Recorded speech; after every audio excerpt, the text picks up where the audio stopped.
আচ্ছা, রোজা তো শুরু হয়ে গেল, কিন্তু আমি যে রোজার আরবি নিয়ত পারি না। অসুবিধা কি? রোজার জন্য তো আরবিতে নিয়ত করা কোনো জরুরি না। তাই নাকি? অবশ্যই তাহলে বাংলা নিয়ত? বাংলা নিয়তও জরুরি না।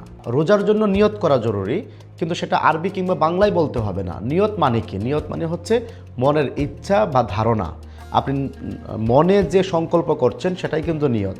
অতএব আপনি যদি মনে মনে আপনার চিন্তা থাকে যে আমি রোজা রাখবো, তাহলেই কিন্তু আপনার নিয়ত হয়ে যাচ্ছে। এমনকি কেউ যদি রোজা রাখার নিয়তে চিন্তায় সাহরি খায়, ওই সাহরি খেতে ওঠাটাই তার জন্য পরবর্তী দিনের রোজার নিয়ত হয়ে যাচ্ছে। তাই নাকি? এমনটা তো জানতাম না, নতুন কিছু জানলাম।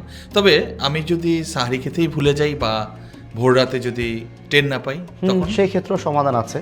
ইসলাম খুব সহজ করে বলেছেন, কেউ যদি সাহারি না খেতে পারে কিংবা ভোর রাতে না উঠতে পারে, তাহলে পরের দিন সূর্য মধ্য আকাশে যাওয়ার আগ পর্যন্ত সময়ের মধ্যে যদি কেউ পানাহার না করে কিংবা স্ত্রী সম্ভোগ না করে, ওই সময়টাই যদি সে নিয়ত করে যে আমি রোজা রাখবো, তাহলে কিন্তু তার রোজা হয়ে যাবে। তবে হ্যাঁ, সূর্য পশ্চিম আকাশে হেলে যাওয়ার পর যদি সে চিন্তা করে রোজা রাখবে, তাহলে কিন্তু রোজা হবে না। তাহলে তখন কিভাবে নিয়ত করব? তখন ওই দিন আর রোজা হবেই না, তার পরবর্তীতে এই রোজাটা কাজা করতে হবে। সূর্য মধ্য আকাশে যাওয়ার আগে যে নিয়তের কথা বললেন, সেই নিয়ত কিভাবে করব? মনে মনে যদি আপনি পারেন আরবি নিয়তটা আরবিতে উচ্চারণ করবেন, যদি পারেন বাংলায় উচ্চারণ করবেন। তাও যদি না পারেন তাহলে মনে মনে বললেন বা চিন্তা করলেন যে আমি আজকের রোজাটা রেখে দিব।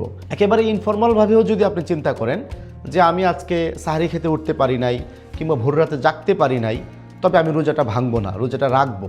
এই যে রাখবো চিন্তা করলেন, এই চিন্তার মধ্য দিয়ে আপনার রোজার নিয়ত হয়ে গেছে। কিন্তু তার মানে বোঝা গেল সাহরি না খেলেও রোজা হয়? অবশ্যই সাহরি খাওয়া সুন্নাহ, কিন্তু সাহরির সঙ্গে রোজা হওয়া না হওয়ার কোনো সম্পর্ক নেই। এমন প্রতিদিন অনেক প্রশ্ন জাগে, কোথায় জানবো?